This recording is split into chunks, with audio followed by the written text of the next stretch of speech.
വിശുദ്ധ ഖുർആനിന്റെ ഹുദായുടെ അടിസ്ഥാനപരമായ കാര്യം വിവരിക്കുന്ന ആയത്ത് തൊട്ട് തുടങ്ങുന്നത് യാ അയ്യുഹന്നാസ് ഉഅ്ബുദൂ റബ്ബക്കുമുല്ലദീ ഖലഖക്കും വല്ലദീന മിൻ ഖബ്ലിക്കും. ഇതാണ് പിന്നീട് അല്ലാഹു സുബ്ഹാനഹു വ തആല പറയുന്നത്. യാ അയ്യുഹന്നാസ് ഉഅ്ബുദൂ റബ്ബക്കുമുല്ലദീ ഖലഖക്കും. മനുഷ്യവർഗമേ, ഉഅ്ബുദൂ, നിങ്ങൾ ഇബാദത്ത് ചെയ്യണം. റബ്ബക്കും, നിങ്ങളുടെ യജമാനന്, നിങ്ങളുടെ നാഥന് നിങ്ങൾ ഇബാദത്ത് ചെയ്യണം. എന്തുകൊണ്ട് നിങ്ങളുടെ നാഥന് നിങ്ങൾ ഇബാദത്ത് ചെയ്യണം? ഇബാദത്ത് ചെയ്യാനുള്ള മാനദണ്ഡം അള്ളാഹു വിവരിക്കുന്നത് ആ ആയത്തിൽ തന്നെ. ഇബാദത്ത് ചെയ്യാൻ ആഹ്വാനം ചെയ്യുന്ന ആയത്തിൽ തന്നെ അള്ളാഹു തആല അതിന്റെ മാനദണ്ഡം വിവരിക്കുന്നു. അല്ലദീ ഖലഖക്കും, നിങ്ങളെ ഇല്ലായ്മയിൽ നിന്ന് സൃഷ്ടിച്ച റബ്ബ്. നിങ്ങളെ ഇല്ലായ്മയിൽ നിന്ന് സൃഷ്ടിച്ച റബ്ബ്, പടച്ച റബ്ബ്. ആ പടച്ച റബ്ബിന് നിങ്ങൾ ഇബാദത്ത് ചെയ്യണം. എന്തുകൊണ്ട്? അവനാണ് നിങ്ങളെ പടച്ചത്. വല്ലദീന മിൻ ഖബ്ലിക്കും, നിങ്ങളെ മാത്രമല്ല നിങ്ങൾക്ക് മുൻപുള്ളവരെയൊക്കെയും പടച്ചത് അവൻ മാത്രമാണ്. അവനും ആണ്. പിന്നെ ആ റബ്ബിന്റെ പിന്നീടുള്ള വിശേഷങ്ങൾ അല്ലദീ ജഅലകുമുൽ അർള ഫിറാശൻ വസ്സമാഅ ബിനാഅൻ വഅൻസല മിനസ് സമാഇ മാഅ എന്നൊക്കെ പറയുന്നത് അല്ലാഹു തആലാന്റെ അനേകം വിശേഷണങ്ങൾ. ഇബാദത്തുമായി ബന്ധപ്പെടുത്തിയിട്ട് അല്ലാഹു സുബ്ഹാനഹു വ തആല പ്രത്യക്ഷത്തിലും ആന്തരീയമായും എങ്ങനെയും ഏത് ബുദ്ധിയും സംവദിക്കുന്ന വിധം അള്ളാഹ്ക്ക് മാത്രം വിശേഷപ്പെട്ട് നിൽക്കുന്ന, പടച്ചവനല്ലാത്ത മറ്റൊരാൾക്കും നിരൂപിക്കാൻ പറ്റാത്ത ഒരു വിശേഷത്തിലാണ്, ഒരു സിഫത്തിലാണ്, ഒരു ഗുണത്തിലാണ് ഇബാദത്തിനെ കൊണ്ടുപോയി ബന്ധിപ്പിക്കുന്നത്. അള്ളാഹുവിനെ മാത്രം എന്തുകൊണ്ട് ഇബാദത്ത്? അള്ളാഹു മാത്രം എന്തുകൊണ്ട് റബ്ബ്? അള്ളാഹു മാത്രം എന്തുകൊണ്ട് ഇബാദത്തിന് അർഹനായ ഇലാഹ്? അല്ലദീ ഖലഖക്കും, നിങ്ങളെ സൃഷ്ടിച്ചത്, പടച്ചത് അവനാണ്. അപ്പൊ ഖൽഖ്, പടക്കുക, സൃഷ്ടിക്കുക, ഈ ഗുണമാണ് അള്ളാഹുവാണ് ഇബാദത്തിന് അർഹൻ എന്നതിന് അള്ളാഹു സുബ്ഹാനഹു വ തആല മാനദണ്ഡമാക്കുന്നത്. ഖൽഖ്, ഇത് വേറെ ഒരാൾക്കും, ഒരു വ്യക്തിക്കും, ഒരു ശക്തിക്കും, ഒരു ദാത്തിനും നമുക്ക് നിരൂപിക്കാൻ കഴിയില്ല. ആർക്കും ഇത് തെളിയിക്കാനും കഴിയില്ല. സാമാന്യ ബുദ്ധിയുള്ള, വിവേകമുള്ള, വേണ്ട വകതിരിവുള്ള ഒരാൾക്കും അല്ലാഹുവല്ലാതെ ഒരു ശക്തിയെ, ഒരു വ്യക്തിയെ പടച്ചവൻ, സ്രഷ്ടാവ് എന്ന് സങ്കല്പിക്കാനോ സ്ഥിരീകരിക്കാനോ കഴിയില്ല. ഈ വിശേഷണത്തിന്മേലാണ് അല്ലാഹു തആല ഇബാദത്തിനെ ബന്ധിപ്പിക്കുന്നത് എന്നത് നാം വളരെ വ്യക്തമായി മനസ്സിലാക്കണം. ഇത് അഹ്ലുസുന്നത്ത് വൽ ജമാഅത്തിന്റെ അടിസ്ഥാനപരമായ ഒരു തത്വമാണ്. ഇബാദത്തിന്റെ മനാത്ത്, അതായത് ഇബാദത്തിന്റെ അർഹത എന്ന് പറയുന്നത് എവിടെ ബന്ധിക്കുന്ന പോയിന്റ് ഏത്? ഈ ബന്ധിക്കുന്ന പോയിന്റ് ഖൽഖ്, സൃഷ്ടിപ്പ്, പടക്കുക എന്ന് പറയുന്നത് എവിടെ?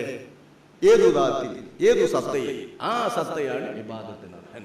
വിശുദ്ധ ഖുർആനിൽ നിരവധി സ്ഥലങ്ങളിൽ ഈ പോയിന്റ് വെച്ചിട്ട് അല്ലാഹു സുബ്ഹാനഹു വ തആല ഉണർത്തുന്നുണ്ട്. അഫമൻ യഖ്ലുഖു കമൻ ലാ യഖ്ലുഖു, അഫമൻ യഖ്ലുഖു, സൃഷ്ടിക്കുന്നവൻ, പടക്കുന്നവൻ ആണോ? കമൻ ലാ യഖ്ലുഖു, പടക്കാത്തവനെ പോലെയാണോ? നിങ്ങളുടെ ഇലാഹുകളൊന്നും പടക്കുന്നതല്ലല്ലോ, സൃഷ്ടിക്കുന്നതല്ലല്ലോ, ഇല്ലായ്മയിൽ നിന്നൊന്നും സൃഷ്ടിക്കുകയില്ലല്ലോ. അറൂനി മാദാ ഖലഖൂ മിനൽ അർദ്, ഈ ഭൂമിയിൽ നിന്ന് എന്താണ് നിങ്ങളുടെ ഇലാഹുകൾ, നിങ്ങളുടെ റബ്ബുകൾ പടച്ചത്, സൃഷ്ടിച്ചത്? അതൊന്ന് കാണിച്ചു തരൂ. എന്നാന്റെ ചോദ്യം നോക്കണം. അറൂനി, ഒന്ന് നിങ്ങൾ കാണിക്കൂ. മാദാ ഖലഖൂ മിനൽ അർദ്, ഭൂമിയിൽ നിന്ന് ഇവരെന്ത് പടച്ചു? എന്താണ് ഇവർ ഭൂമിയിൽ പടച്ചത്? എന്തെങ്കിലും ഒരു ചെറുത് പറയൂ. ഒന്ന്, സൃഷ്ടിച്ചതായി ഒന്നുമില്ല. അംലഹും ശിർക്കും ഫിസ് സമാവാത്ത്, ഇനി മാനത്തോ ആകാശത്തോ ഇവർക്ക് ഷെയറുള്ളൂ അല്ലാഹു തആലാന്റെ കൂടെ? അവിടെയും ഷെയറില്ലല്ലോ. ആകാശത്തും ഭൂമിയിലും മണ്ണിലും വിണ്ണിലും ഇവർ പടച്ചതൊന്നുമില്ലെങ്കിൽ പിന്നെ ഇവരെന്ത് ദൈവങ്ങൾ, ഇവരെന്ത് ഇലാഹുകൾ, ഇവരെന്ത് റബ്ബുകൾ എന്ന് അല്ലാഹു തആല ചോദിക്കുന്നു. ഇത് ഒരിടത്തല്ല. ആയത്ത് ഓതിയാൽ തുരുതുരാ ഓതാ. പിന്നെ ആയത്ത് ഇങ്ങനെ കടകടകടാന്ന് പറഞ്ഞ് നമ്പറും പറഞ്ഞ് ഓതുകയെന്ന് ചിലരുടെ നമ്പറാണ്. ആദ്യം നമ്പറിൽ നമ്മൾ നിൽക്കേണ്ടതില്ല. നമ്മൾ പോയിന്റ് അടിസ്ഥാനപരമായി പഠിച്ചാൽ മതി. ആവർത്തിച്ച് അല്ലാഹു തആല വിശുദ്ധ ഖുർആനിൽ പലതും പറഞ്ഞിട്ടുണ്ട്. അതിൽ നമുക്ക് മനസ്സിലാക്കേണ്ട അടിസ്ഥാനപരമായ പോയിന്റ് ഇത് ആരോട് നമുക്ക് ചോദിക്കാൻ നമ്മൾ വ്യക്തമായി മനസ്സിൽ വെക്കുക. അല്ലാഹുവാണ് റബ്ബ്, അല്ലാഹുവാണ് ഇലാഹ്. എന്തുകൊണ്ട്? നിങ്ങളൊന്ന് മനസ്സിലാക്കി നോക്കി. വേറെ ഒന്നും ഇതിന് ഉത്തരമല്ല, മറ്റൊന്നും ഇതിന് ഉത്തരമല്ല. ഖൽഖ് എന്ന ഗുണം എവിടെ? അവിടെയാണ് ഇബാദത്തിന്റെ അർഹത. സൃഷ്ടിപ്പ് എന്നത് എവിടെ? അവിടെയാണ് ഇബാദത്തിന്റെ അർഹത. അതാണ് റബ്ബ്, അതാണ് ഇലാഹ്. സൃഷ്ടിപ്പ് എന്ന് പറഞ്ഞാൽ എന്താണ്? സൃഷ്ടിക്കുക എന്ന് പറഞ്ഞാൽ എന്താ? നമ്മൾ മനസ്സിലാക്കുന്നത് നമ്മൾ പടക്കുക എന്ന് പറഞ്ഞാൽ എന്താ? സാധാരണ ഇതിൽ പലതും പറയും. ഒരു സൃഷ്ടി, ഒരു ലേഖനം, ഒരു പുസ്തകം, ഇതിനൊരു സൃഷ്ടി എന്ന് പറയാറുണ്ട്. അതിന്റെ സൃഷ്ടികർത്താവ് എന്ന് ലേഖകനെ കുറിച്ച് പറയാറുണ്ട്. പക്ഷേ ഭാഷാർത്ഥം ചിന്തിച്ചാലും യഥാർത്ഥം ചിന്തിച്ചാലും സൃഷ്ടിപ്പ് എന്ന് പറഞ്ഞാൽ ഇല്ലായ്മയിൽ നിന്ന്, മുമ്പില്ല, ശൂന്യതയിൽ നിന്ന് ഒരു സംഗതി സൃഷ്ടിക്കുന്നതിന്, പടക്കുന്നതിനാ സൃഷ്ടിപ്പ് എന്ന് പറയാം. ശൂന്യതയിൽ നിന്ന് ഒരു കാര്യം സൃഷ്ടിക്കുക. ഉള്ളത് രൂപപ്പെടുത്തുന്നവരാണ് ഇവിടെയുള്ള ഏത് പടപ്പുകളും. മരമുണ്ട്, ആ മരത്തിൽ നിന്ന് മേശ, കസാര, വാതില്, കട്ടില്, ഉരുപ്പടികൾ പലതാക്കാൻ നമുക്ക് കഴിയും. മണ്ണുണ്ട്, ആ മണ്ണ് കൊണ്ട് പലതുമാക്കാൻ നമുക്ക് സാധിക്കും. ഇലയുണ്ട്, ആ ഇല കൊണ്ട് പലതാക്കാൻ നമുക്ക് പറ്റും. ധാന്യങ്ങളുണ്ട്, ആ ധാന്യങ്ങൾ കൊണ്ട് പല വിഭവങ്ങൾ ഉണ്ടാക്കാൻ നമുക്ക് സാധിക്കും. ഉള്ള ഒന്നിനെ മറ്റൊന്നാക്കി രൂപപ്പെടുത്തുക, രൂപാന്തരപ്പെടുത്തുക എന്നതിനപ്പുറം നമുക്കൊന്നിനെ സൃഷ്ടിക്കാൻ കഴിയുമോ എന്ന അള്ളാഹുവിന്റെ വെല്ലുവിളി എന്നും പ്രസക്തമാണ്, ഇന്നും പ്രസക്തമാണ്. ഈ ദൈവങ്ങളായി പറയപ്പെടുന്ന ആർക്കെങ്കിലും ഏതെങ്കിലും സൃഷ്ടിക്കാൻ കഴിയുമോ എന്നുള്ളത് വളരെ വലിയ ചോദ്യമാണ്. ഒന്നിനും സൃഷ്ടിക്കാൻ കഴിയില്ല. പല കമ്പനികൾ പലതും ഉണ്ടാക്കുന്നുണ്ട്. എന്തിനാണ് ഉണ്ടാക്കുന്നത്? അസംസ്കൃത പദാർത്ഥങ്ങൾ വേറെ വേണം. അസംസ്കൃത പദാർത്ഥങ്ങൾ അള്ളാഹു സൃഷ്ടിച്ചതിൽ നിന്ന് എടുക്കാതെ ശൂന്യതയിൽ നിന്ന് സാധനങ്ങളെ പടച്ചിട്ട് പിന്നെ ഉരുപ്പടികൾ ഉണ്ടാക്കാൻ ഒരു പടപ്പിനും സാധ്യമല്ല. ഇത് നമ്മൾ നാളെ ചിന്തിച്ചാൽ എല്ലാവർക്കും ബോധ്യപ്പെടുന്നതുമാണ്, ആർക്കും വളരെ ലളിതമായി മനസ്സിലാക്കാവുന്നതാണ്. ഇതിനാണ് സൃഷ്ടിപ്പ് എന്ന് പറയാം. അതും ലെയ്സിൽ നിന്ന് ഐസിലേക്ക് കൊണ്ടുവരിക, ഉപയോഗം.